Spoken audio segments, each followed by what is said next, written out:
What do you think? How's it fit? Fits perfect. Good afternoon, everybody. Thanks for tuning in. We are trying on Dunkin' Donuts shirts today. Sorry, guys. From vacation. Grandkids in the tub, getting ready for a spiritual business class, and figured I would do reading. I got to do an impromptu healing today, which was amazing. Down here in Columbia, South Carolina. Met a wonderful person named Reiki is the nickname, but Frank was his name, and helped one of his clients today get through some heavy stuff, so that was nice.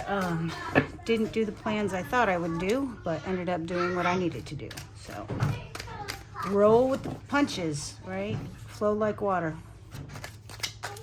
So let's find out what the current energy is. Ooh, all right. We got all kinds of stuff happening. Eight of Swords in reverse, Judgment, Death, Magician, and Page of Pentacles. Wow. I guess you could say I was called to do a reading, and the reading just did itself. So the Eight of Swords in the reverse. Eight of Swords is self-imposed judgment. It is not looking at what you need to look at and not wanting to admit to what is happening. It's basically like my little 3-year-old grandson when he gets mad at me and he closes his eyes and turns his head. Thinks I'm going to disappear. But we're coming out of that energy now. We're getting ready to have the strength to face what it is we need to face.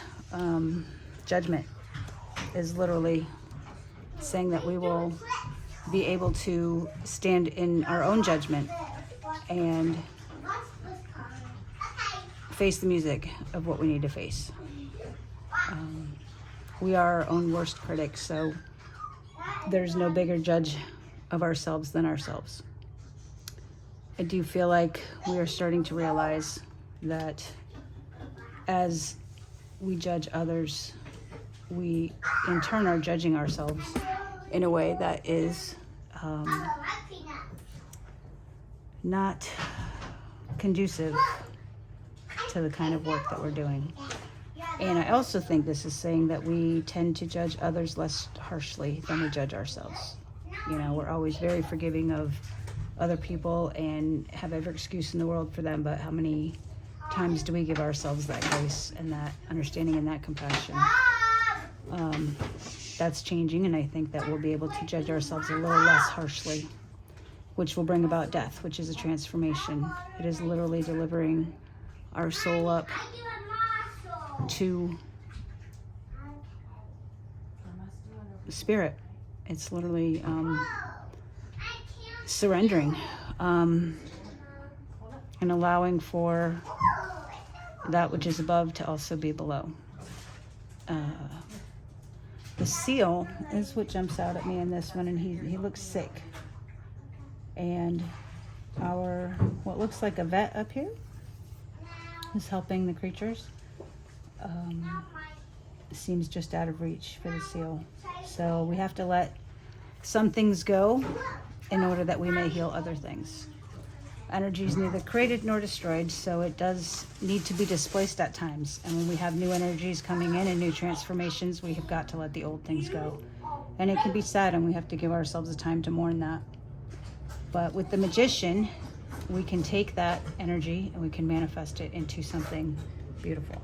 We can take a terrible situation of loss and grief and despair and turn it into something magical. I was not able to go on a trip today that I had wanted to go on to, but I have also not been feeling myself lately.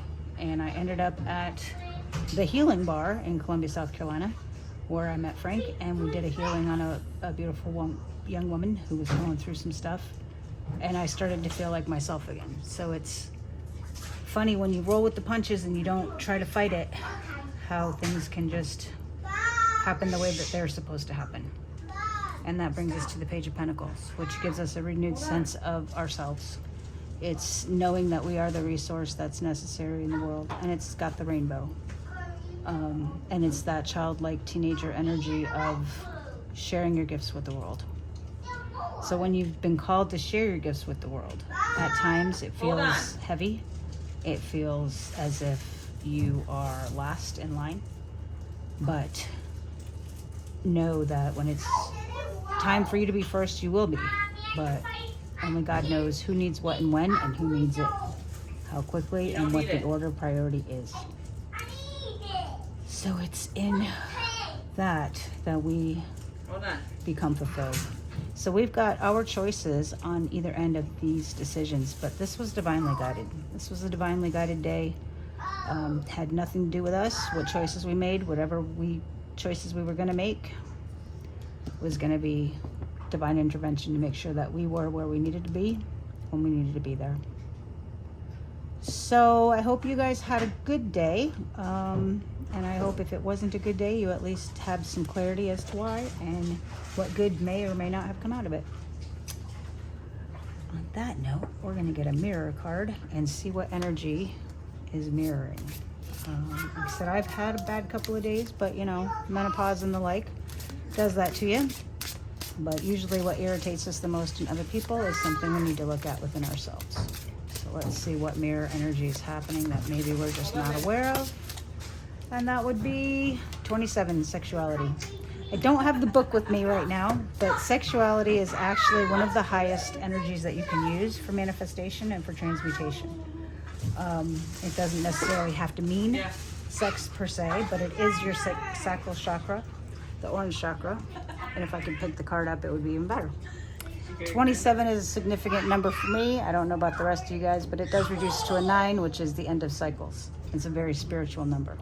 It is also the last in the series of the Tesla numbers 369, so if you want to Google that and figure that out. But I do believe that this is more or less about your power center. This is your standing in your truth, standing in your power, and standing in your beliefs without apology. So what is it about others, them standing in their truth and their beliefs, that is irritating you as you are not expressing your own? Something to think about, guys, and maybe we will talk about it later. I have a class I got to get to by 6, but I feel like this deserves a little more exploration, and we can look at that soon. Get out! Whoa, already.